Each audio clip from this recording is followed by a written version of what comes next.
Hey there, it's Tash, and today I thought I would give a book review on The Good Soldier by Ford Madox Ford because I've been meaning to do this for a while. I just didn't have the time or the brain capacity. So The Good Soldier is a book that is set before World War One, and war is not a part of this at all, by the way. It is a critique of society and explores identity, and ways of knowing things, and if we can ever know things. Plot-wise, it's not a very plot-driven book. The book consists of our narrator, John Dale, trying to retrospectively come to terms with the fact that his wife had been cheating on him with his best friend for as long as he had known his best friend, and his wife had been cheating on him with different people the whole time that he was married to her.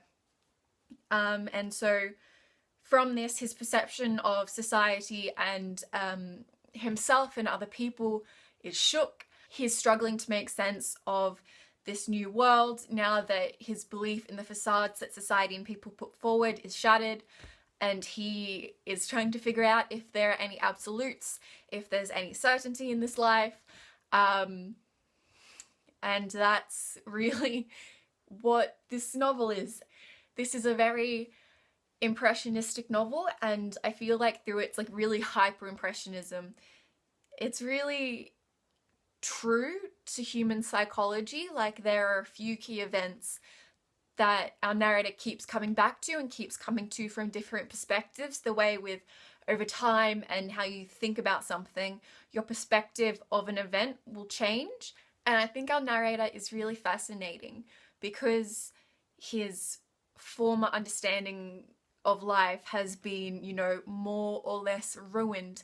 He's kind of stumbling around trying to find answers, trying to figure out other people, trying to figure out, you know, the events that went down. And this is really reflected in the narration. It's just perpetually contradicting, and Dal himself often says, I don't know, because through the lens of this novel, we don't really have any certainties anymore, which I think was really fascinating. And I think that was made even more fascinating by the fact that Dal gives the perspective of the other three mainish characters in this novel, including his best friend's wife, and John's own wife.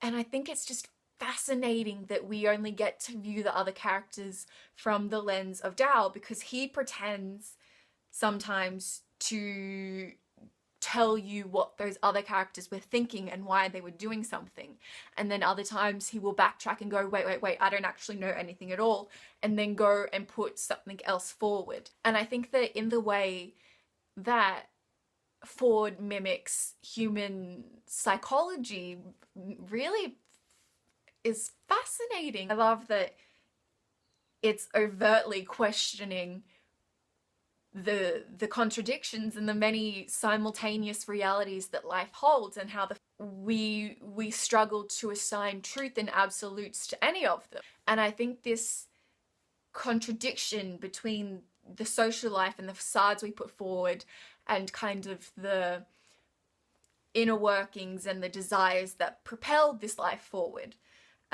is also mirrored in the characters. And I'm going to use Freudian terms, I'm sorry if you don't like Freud, but the characters themselves are very split between the id, which is like the animalistic urges, and the superego, which is kind of the self that gets formed and created through society. Because all of the characters both kind of have their more superficial desires and their desires and goals within society, and how society has shaped them to be and what society tells them to want. And that's not a critique of the superego, because I think that the superego is very much a part of all the characters, and it's not an overtly malicious or wrong thing to have. For example,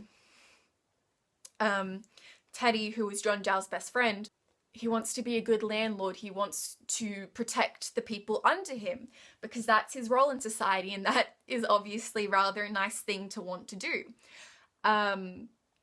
But then all the characters also have the id and their basic urges, which obviously manifests through Teddy, the best friend, having an affair with his best friend's wife, which can't really be condemned either because it's also a part of themselves, and Teddy is looking for love and he's looking for that sentimental connection with another person, so that can't really be condemned either.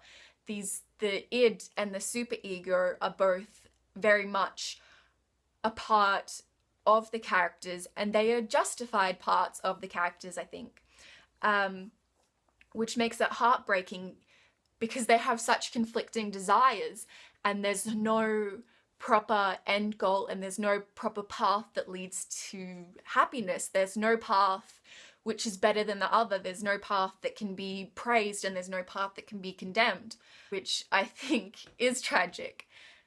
And even within the group of our four protagonists, they are all different people and they all want conflicting desires, and there's no one right route and there's no one wrong route.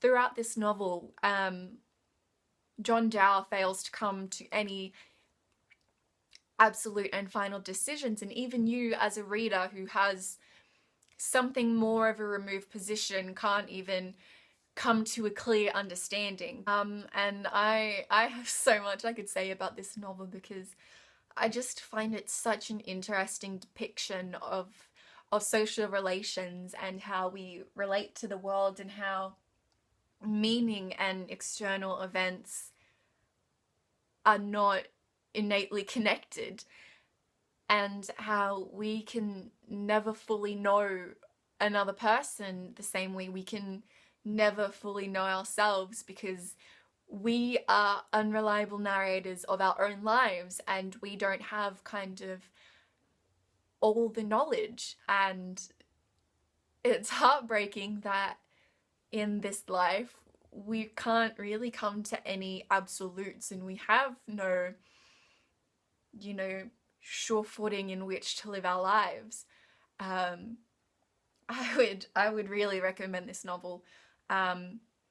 Because the writing is very conversational, it's very easy to read. The difficulty comes in coming to terms with an opinion about the characters and considering if you can come to a conclusion for any of the questions that Dow asks,